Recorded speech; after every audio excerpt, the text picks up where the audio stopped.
नमस्कार दोस्तों, मैं आपका होस्ट रवि रविंदर मेरे YouTube चैनल रवि किराना बिजनेस में आप लोगों का स्वागत करता हूं। दोस्तों, नई दुकान करने के बाद हमें क्या सावधानी करनी चाहिए कि हमें नुकसान ना हो। आज की वीडियो इसी टॉपिक पे है कि भाई बहुत भाई हैं, सबको जिसने दुकान कर रखी है उसको तो बताने की ज़रूरत नहीं है क्योंकि उनको एक्सपीरियंस हो चुका है। लेकिन जो करना चाह रहा है और उसको करने के बाद भाई उसको नुकसान नहीं होना चाहिए, तो ऐसी क्या बातें हैं कि अगर वो नई दुकान करे तो उसको नुकसान ना हो। 6-7 पॉइंट मैंने ऐसे ऐसे नोट किए हैं जो बेसिकली सभी को नई दुकान करने के बाद उनका यूज करना चाहिए। तो आप इन पॉइंटों को बड़े ध्यान से सुनिएगा कि क्या 6-7 पॉइंट है कि भाई नई दुकान करनी है और उसके बाद हमें नुकसान नहीं होगा इन पॉइंट्स को अगर हम फॉलो करते हैं तो दोस्तों, सबसे पहला पॉइंट तो ये है कि आपको जो सामान लाना है अपनी दुकान पे वो आइटम लेके आनी है जो आपके एरिया में बिकती हो, वो सामान लाना है जो आपके एरिया में सेल होता हो, वो आइटम नहीं लाना जो आपके एरिया में नहीं सेल होता हो। एक भाई ने अभी रिसेंटली हिमाचल में दुकान की और उसके पास ऐसा माल आ गया, उसने बाहर से माल मंगा लिया दिल्ली से, और वो जो दिल्ली में बिकता है वो वहाँ नहीं बिकेगा हिमाचल में, तो उसको नॉलेज नहीं थी। तो उस चीज़ के लिए आप लोगों को करना क्या है कि नॉलेज लेनी है। अब जैसे उस भाई को नॉलेज नहीं थी, उसने सोचा कि दिल्ली से माल आया है, अब हिमाचल में मुझे इसको बेचना है, लेकिन जो आपके एरिया में जो एक आइटम बिकेगा ना, वो मेरे एरिया में नहीं बिकेगा। एक स्टेट में वो आइटम बिक सकता है लेकिन दूसरी स्टेट में उस आइटम में चेंजिंग हो सकती है। एक स्टेट में कोई सा तेल फेमस है, दूसरे स्टेट में कोई दूसरा तेल फेमस है, पोहा फेमस है। बहुत आइटम होती है किराना की दुकान पे कि किसी एरिया में कोई एक चीज़ फेमस होती है, वो ही बिकती है सबसे ज़्यादा। मेरे यहाँ पे कोई सा मसाला, किस कंपनी का मसाला फेमस है, 2 स्टेट पार करने के बाद पता नहीं कौन सी कंपनी का मसाला फेमस है। तो ये थोड़ा सा आपको सर्वे करना होगा दुकान करने से पहले कि हमारे एरिया में क्या क्या सामान बिकता है। तो इस तरीके से अपने एरिया में थोड़ा सा सर्वे करो, मेरे एरिया में कौन सा माल बिकता है, फिर आप अपना सामान लेके आना। और सबसे बड़े सर्वेयर तो आप हो यार, खुद हो। आप खुद ये देखो आपके घर में क्या यूज़ होता है। सामान तो लेने जाते ही हो, आपको पता होना चाहिए कि आपके घर में क्या आता है, वही दूसरे के घर में भी जाता होगा, सेम सब कुछ। तो वो चीज़ें आपको अपनी दुकान पे रखनी है और सेल करनी है। दूसरी आइटम मत रखना, यूनिक से आइटम स्टार्टिंग में मत रखना, बाद में रखो। ऐसे आइटम मत रखना शुरू में जो ना बिके, फिर नुकसान हो जाएगा। पहला पॉइंट। दूसरा है, शुरू में अगर आप दुकान कर रहे हो ना तो सामान थोड़ा सा कम रखना। क्वांटिटी हर आइटम की कम होनी चाहिए, सारी आइटम होनी चाहिए लेकिन क्वांटिटी में थोड़ा सा कम रखना। क्योंकि देखो शुरू में आप दुकान कर रहे हो, पता नहीं कितना माल बिकेगा कितना नहीं बिकेगा। अब क्वांटिटी आपने भर के रख दी, एक बोरी पेटी की पेटी ला के रख दी बिस्किट्स की या हर एक आइटम की, और वो ना बिके, फिर वो एक्सपायर हो गया, तो फिर भी आपका ही नुकसान है।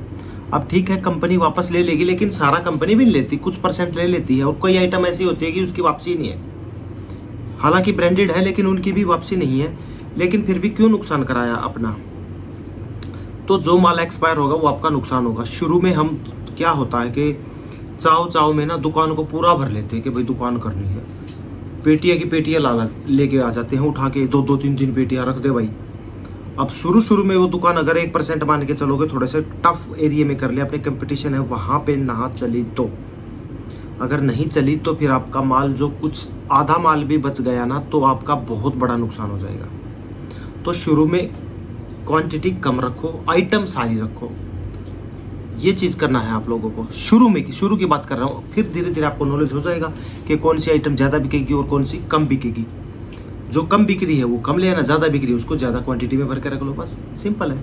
दूसरा पॉइंट है। तीसरा मेरा पॉइंट है, सामान सही रेट में लेना है आप लोगों को।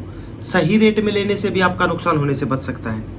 देखो, एक आइटम है, कुछ भी लगा लो, एक सर्फ का 1 kg का पैकेट है, अगर आप उसका मार्केट रेट 100 रुपये, भाई 100 रुपये में हम सेल करते हैं उसको, और वो सर्फ का पैकेट मुझे 90 रुपये का पड़ता है। अगर आपको 92 का पड़ने लग गया तो आप कैसे कंपटीशन में आओगे, वो भी तो आपका नुकसान ही है ना। तो उसके लिए भी आप लोगों को थोड़ा सा एक्सपीरियंस होना चाहिए, थोड़ा सा सर्वे करो। जहाँ से, जिस होलसेलर से, जिस डिस्ट्रीब्यूटर से सामान लेके आओ, उसको बोल के आना कि अगर महंगा होगा तो मैं आपको वापस कर दूंगा। ये बड़ी ध्यान रखना आप लोगों को। शुरू में ना ये होलसेलर आप लोगों को लूट लेंगे। क्यों लूट लेंगे, सोचेंगे इसको नॉलेज तो है नहीं, चल चढ़ा दे बिल में 2 रुपये ज़्यादा, 2 रुपये करके बहुत ज़्यादा हो जाते हैं। अब वही 2 रुपये का अगर डिस्काउंट आप कस्टमर को दो तो कस्टमर तो जुड़ जाएगा आपका, और अगर आप पहले से ही महंगा सामान ला रहे हो तो उसको कहाँ से सस्ता दोगे। तो सामान देख के लाना है, सोच समझ के लाना है, उसको बोल के लाना है कि अगर महंगा होगा तो मैं आपको वापस कर दूंगा। कम रेट में सामान लेके आना, कहने का मतलब यह है कि कम रेट में सामान लेना है, महंगा सामान नहीं लेना है। जो सभी दुकानदारों को, बड़े बड़े होलसेलरों को देता है, उस रेट में आपको वो सामान लेके आना, तब आपका काम चलेगा।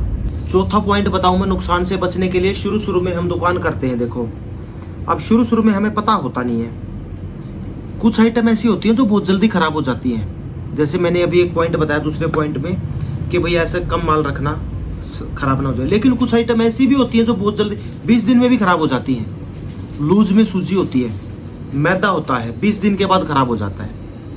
छोले होते हैं, काले चने होते हैं, 1-1.5 महीने में खराब हो जाते हैं। अब आपने पूरी बोरियां ला के रख दी, ना बिके, चल आधे बिक गए, फिर आधे खराब हो जाएंगे, उनमें कीड़े लग जाते हैं। यहाँ तो घुन बोलते हैं उसको, वैसे कीड़े लग जाते हैं, उसमें छेद हो जाता है। छोलों में, काले चने में छेद करके वो घुस जाते हैं उसके अंदर, कस्टमर लेगा नहीं उसको। इसी तरीके सूजी है, मैदा है, उसमें भी कीड़े हो जाते हैं, वाइट, वो भी नहीं बिकेंगे फिर आपके। तो ये आइटम आपको कम रखनी है, जो मैंने बताया आप लोगों को। सूजी है, मैदा है, काले चने हैं, छोले हैं, ये इस तरीके की कुछ आइटम ऐसी हैं, यूनिक सी आइटम जो आपको डेली सेल होने वाली है। ऐसी बात भी नहीं है कि ये सेल नहीं हुई, डेली सेल होने वाली चीज़ें, फिर भी कम रखनी है। इतनी कम भी मत रखो, मतलब पूरी बोरी भर के मत लाना। अरे यार दुकान कर रखी है, पूरी बोरी लाने की क्या जरूरत है? 10 दिन के बाद, दूसरे तीसरे दिन के बाद फिर उठा लो, 4 दिन के बाद फिर उठा लो, कोई इश्यू नहीं। जब तक बिकता रहेगा आप ले आओ। तो ये चीज़ें थोड़ा सा कम लाना है, बिकेंगी फिर ले आओ। बिकने से 2 दिन पहले ले आओ, आप लोगों को आइडिया हो जाएगा, थोड़ी सी आइटम रहेगी फिर ले आओ, आपका नुकसान होने से बच जाएगा। लेकिन ये चीज़ें ऐसी हैं जिसमें आपको नुकसान हो जाएगा अगर ज़्यादा क्वांटिटी में आप इन चीज़ों को ले आए तो। बचना इससे भी। 5वां पॉइंट है, शुरू शुरू में ना आपको उधार से बड़ा बचना है।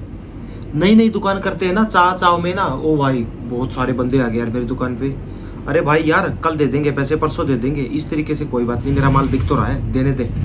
नॉलेज होती नहीं है, उधार में फेंक देते हैं सारा माल।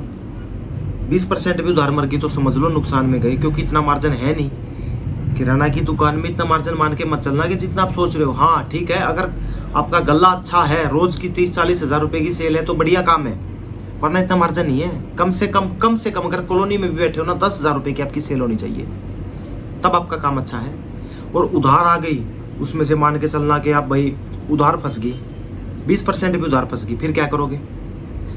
वो उधार कब फंसेगी? शुरू शुरू में, जब हमें नॉलेज नहीं होती कि किस कस्टमर को हम कैसे पहचाने।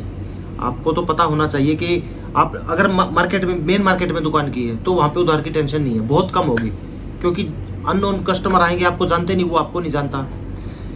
कॉलोनियों में अगर आपने घर के पास में कहीं कॉलोनी में कहीं दुकान कर ली, गांव में कर ली, तो वहाँ पे उधार आपकी फंसेगी, क्योंकि आप सोचोगे यार मेरा सामान बिक तो रहा है, जाने दे, कोई बात नहीं, सामान जाएगा हज़ारों का, लाखों की उधार फंस जाएगी। उस चीज़ से थोड़ा सा बचना है। मैं ये नहीं कहता कि उधार नहीं करनी, उधार के बगैर तो दुकान चलेगी ही नहीं, उधार करनी है, लेकिन जेन्युइन बंदे की करनी है। अब कहोगे जेन्युइन बंदा कैसे ढूंढे? जेन्युइन बंदा आपको अपने आप आइडिया हो जाएगा कि ये बंदा जेन्युइन है। देखो पड़ोस आपके नियर बाई को तो आप जानते हो कि कौन अच्छा है कौन नहीं है। जो मार्केट में है वो कौन आएगा आपके पास, जो आपसे मान लीजिए महीने में राशन लेके जाता है 4,000, 5,000, 10,000, 20,000 का, अगर उसमें से 1% मान के चलो उसके पास कभी 1,500 नहीं है, तो उस चीज़ की उधार चल जाएगी। इस चीज़ को थोड़ा सा आप लोगों को ध्यान में रखना है कि उधार कम से कम करनी है, फिर भी कम से कम, ताकि आपका नुकसान होने से बच जाए। क्योंकि उधार 101% बोल रहा हूँ मैं, 100 नहीं, 101% मरती है। अच्छा, शुरू में जब नई दुकान करो ना, थोड़ा सा रेट कम रखना आपको 3-4 महीने तक। क्यों कम रखना है? देखो अगर आप रेट कम रखोगे ना 3-4 महीने तक, तो आपके पास कस्टमर आएंगे। शुरू में कोई भी दुकान करता है ना, वो जो नियर बाई का कस्टमर होता है ना, वो सोचता है कि नई दुकान हुई है, चलो वहाँ पे जाके देखते हैं क्या रेट है किस आइटम का। सबकी आदत होती है, मेरी भी, आपकी भी है, सबकी होती है कि वहाँ पे यार नई शॉप खुली, चलो जाके देखते हैं क्या कुछ है। अगर अच्छा डिस्काउंट होगा तो वो कस्टमर जुड़ जाएगा आपसे, और डिस्काउंट नहीं होगा, सबके आपके पड़ोस में एक और दुकान है, वही चीज़ आप भी उसी रेट में दे रहे हो, वही चीज़ वो भी उसी रेट में दे रहा है, फिर वो उस दुकान को क्यों छोड़ेगा? एक सोचने की बात है भाई, वो 10 साल से उस दुकान से सामान ले रहा है, आपने नई दुकान कर ली और आपका रेट और उसका रेट सेम है, वो उस दुकान को क्यों छोड़ेगा? वो तो उसी से जुड़ा रहेगा। अगर आपको उसको उस दुकान से तोड़ना है तो शुरू में रेट कम रखना है, नहीं तोड़ोगे तो जो आपका सामान है वो एक्सपायर होगा, आपका नुकसान होगा। उससे बचना कैसे है? थोड़ा सा रेट कम रखना है, इस तरीके से आपको बचना है। ये पॉइंट मैंने इसमें क्यों ऐड किया? क्योंकि देखो अगर सामान नहीं बिकेगा तो एक्सपायर होगा, तब भी नुकसान होगा, और वो सामान बिकेगा कैसे? रेट थोड़ा सा कम रखना है स्टार्टिंग के 3-4 महीने, उसके बाद धीरे धीरे बढ़ा दो, उसके बराबर ले आओ, जब तक वो कस्टमर आपसे जुड़ ना जाए। जुड़ने के बाद कोई कहीं नहीं सकता। इस तरीके से काम करना है, ठीक है? तो ये भी एक तरीका अपना नुकसान होने से बचाने के लिए। जिसकी पुरानी दुकान उसको तो पता है कैसे नुकसान होने से बच सकता है, लेकिन आप लोग अगर नई दुकान करना चाहते हो तो ये चीज़ आपको फॉलो करनी होगी। 3-4 महीने जरूर रेट कम रखना, आपका देखो सेल भी बढ़ेगी, कस्टमर भी जुड़ेगा, आपका सामान भी बिक जाएगा, नुकसान नहीं होगा, कई फायदे हैं। कस्टमर जुड़ गया तो लाइफ टाइम तक जुड़ जाएगा फिर वो। तो बहुत चीज़ें हैं, 3-4 महीने तक थोड़ा सा कम रखना रेट। ये पॉइंट नंबर 6। एक 7वां और लास्ट पॉइंट बता देता हूँ। देखो नई दुकान कर रहे हैं ना, हम सारा माल लाने की सोचते हैं, चाहे क्वांटिटी थोड़ी सी कम ले आए, लेकिन ये सोचते हैं सारा माल। लेकिन उसमें भी कुछ एक पॉइंट है, ऑफ सीजन का माल नहीं लाना आप लोगों को। ऑफ सीजन मीन्स मतलब जैसे सर्दियों में दुकान ओपन हो रही है तो गर्मियों का सामान नहीं लाना आपको, गर्मियों में हो रही है तो सर्दियों का सामान नहीं लाना है। सर्दियों में मैं कोल्ड ड्रिंक पूरी भर के ले आया, सर्दी आ गई और पूरी भर के कोल्ड ड्रिंक ले आए, वो खराब ही होंगे और क्या होगा, सर्दियों में कौन कोल्ड ड्रिंक पिएगा। अब गर्मियों में मैंने सर्दियों का आइटम टेक दिया, मूंगफली, गज्जक, रेवड़ी, ये तिल पट्टी, कुछ इसी तरह के आइटम टेक दी। गर्मी में कौन खाएगा भाई ऑफ सीजन का माल। इसको फॉर एग्जाम्पल ले रहा हूँ मैं, मिठाई है, कोई त्योहार है, त्योहार का टाइम पे जैसे होली, दिवाली, तीज त्योहार, ईद वगैरह कुछ भी है, जो भी है आज है या 10 दिन पहले चला गया। अब आप लोग तो 10 दिन पहले से सर्वे तो कर रहे हो, और यार मिठाई भी बिक रही है उस दुकान पे, तो वो भी बिक रहा है, और दुकान खोल रहे हो आप 10 दिन के बाद, वो मिठाइयाँ वगैरह भी भर दो, उसमें गिफ्ट पैक भर दो, वो नहीं बिकेंगे फिर। तो ऑफ सीजन, उसी को बोल रहा हूँ मैं, ऑफ सीजन का आइटम आपको नहीं रखना है, आपको वो आइटम रखने हैं जो चलेंगे। ऑफ सीजन का भी आप समझ गए होंगे कि जिस सीजन में जो आइटम नहीं चलती, जिस सीजन में जो आइटम चलती है वो रखनी है, जिसमें नहीं चलती वो नहीं रखनी। इस तरीके से आपको अपना काम करना है। ऑफ सीजन का आइटम तो बहुत नुकसान करवा देता, वरना बहुत नुकसान हो जाएगा, क्योंकि एक भी पीस नहीं बिकेगा। होलसेलर या डिस्ट्रीब्यूटर तो आपको दे देगा, उसको तो अपना माल निकालना है, लेकिन आप फंस जाओगे। नई दुकान करनी आपको पता नहीं है, हाँ 2-4 साल के बाद तो आपको आइडिया हो जाएगा कि ये चीज़ें अभी नहीं बिकने वाली, लेकिन उससे पहले ही आप क्यों ना करो, मेरी वीडियो देखो। और आप बहुत वीडियो बना रखी मैंने ऐसी कि आप लोगों को दुकान कैसे करनी है, किस तरीके से दुकान करनी, कहाँ दुकान करनी, कैसे चलनी है, सभी वीडियो जाके देख लीजिएगा अगर किसी को नई दुकान करनी। फिलहाल ये मैंने एक 7 पॉइंट बताया आप लोगों को कि अगर नई दुकान करनी है तो कैसे अपनी दुकान में होने वाले नुकसान से आप लोगों को बचाया जा सकता है, कैसे आप लोग इनसे बच सकते हैं, वो 7 पॉइंट मैंने आप लोगों के साथ शेयर किए हैं। तो उम्मीद करता हूँ मेरी वीडियो अच्छी लगी होगी, पसंद आई होगी। अगर अच्छी लगी हो तो लाइक कर देना, चैनल को सब्सक्राइब कर लेना। मिलता हूँ नेक्स्ट वीडियो में, तब तक के लिए नमस्कार।